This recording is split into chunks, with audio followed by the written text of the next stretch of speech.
In the world of manga and anime, few characters are as tormented, compelling, and brutally human as Guts, the protagonist of Kentaro Miura's dark fantasy masterpiece, Berserk. Guts is not just a character.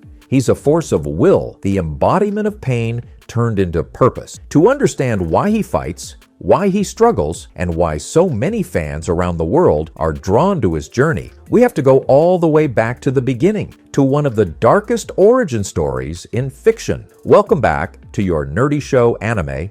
I'm your host, Anshu Heem. This is the story of a man who was never supposed to survive, a man born from death, raised in war, and driven by loss.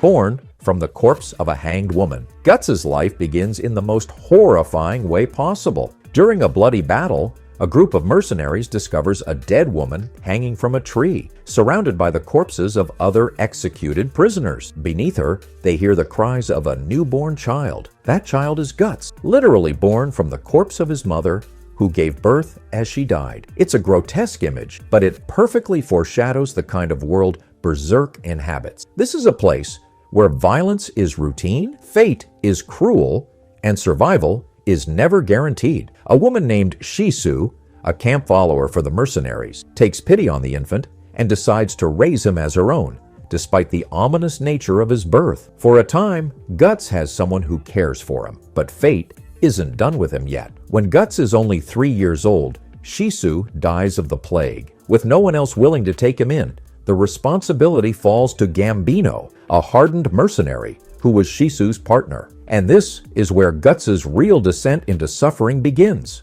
Childhood in a mercenary camp. Gambino is not a nurturing father figure. He sees Guts more as a burden than a son, and he makes that resentment very clear. From the age of 6, Guts is given a sword and thrown onto the battlefield. He fights grown men as a child, learning how to kill not out of ambition or pride, but because it's the only way he can survive. The sword is too big for him, and the armor doesn't fit, but somehow Guts manages to survive each battle. His strength and ferocity earn him the grudging respect of some mercenaries, but they don't protect him from the abuse at home. Gambino routinely beats Guts and belittles him, blaming him for Shisu's death and for everything wrong in his life. Then, the trauma deepens. At age 9, Guts is betrayed in the most horrific way imaginable. Gambino sells him for the night to a fellow mercenary named Donovan. Guts is assaulted, physically and emotionally shattered by someone he thought was a mentor,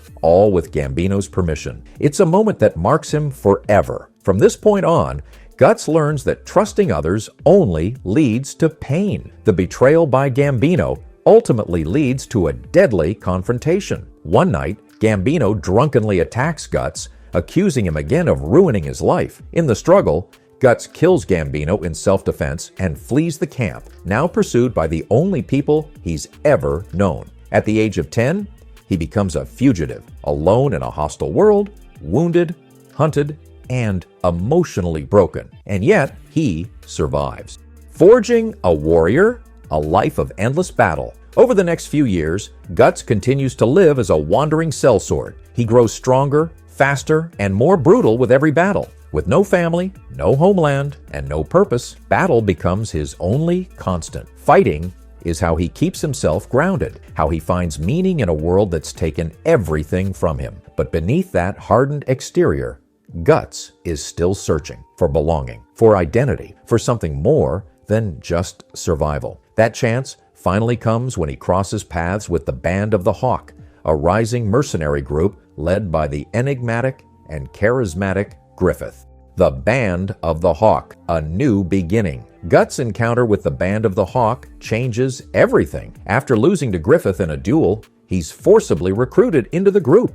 At first, Guts resists. He doesn't want to be tied to anyone, but over time, he starts to open up. With the Hawks, Guts finds something he's never had before: comradeship, purpose, and even a kind of family. He forms a deep connection with Griffith, who sees him not just as a weapon, but as someone special. Guts also grows close to Casca, the group's second in command, and begins to feel human again. The once lost boy begins to dream, not just of survival, but of carving his own destiny. But the peace is short-lived. When Guts decides to leave the Hawks to find his own path, Griffith is devastated. In a reckless moment of desperation, Griffith seduces Princess Charlotte, a political scandal that lands him in prison. The Hawks are hunted down, and everything Guts had built begins to crumble. And then comes the event that changes everything: the eclipse.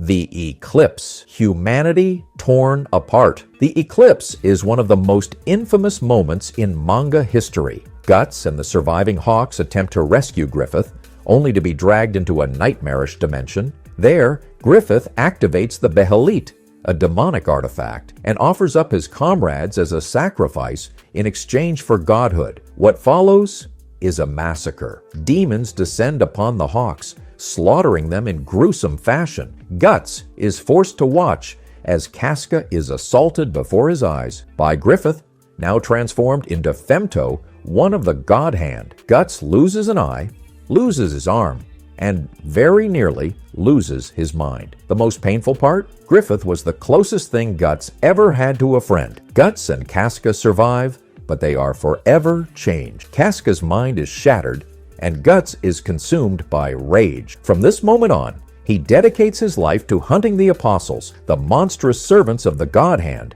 and eventually, Griffith himself. Branded for death, Guts now bears the brand of sacrifice, a cursed mark that attracts demonic beings to him night and day. Every time the sun sets, evil spirits and creatures are drawn to his presence, seeking his death. The brand ensures that peace is never an option for Guts. He becomes the Black Swordsman, a title that reflects not just his appearance, but his relentless pursuit of vengeance. He travels from town to town, slaying apostles with his massive sword, the Dragon Slayer, leaving a trail of destruction behind him. And through it all, he carries Casca, protecting her in hopes of one day restoring her mind.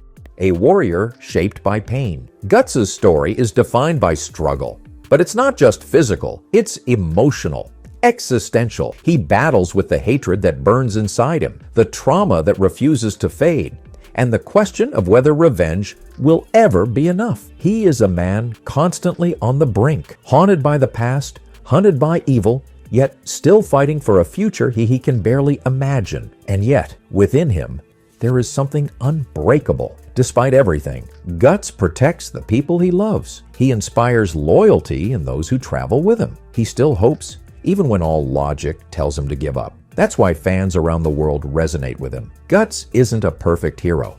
He's not invincible.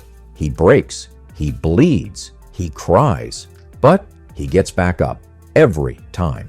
Our nerdy thoughts Kentaro Miura created Guts as a reflection of what it means to fight against fate, to resist a world that tries to define you. Guts doesn't fight because he enjoys violence. He fights because it's all he knows, and because it's the only way he can protect those who matter. His story is a meditation on trauma, masculinity, loneliness, and ultimately, hope. Even in a world as bleak and merciless as that of Berserk, Guts carves a path forward. He doesn't give in to despair. He embodies the struggle. And that makes his origin story not just tragic, but profoundly inspiring. If you enjoyed this breakdown of Guts' origin and want more deep dives into Berserk characters and themes, make sure to like, comment, and subscribe. The Black Swordsman's journey is far from over, and there's so much more to explore.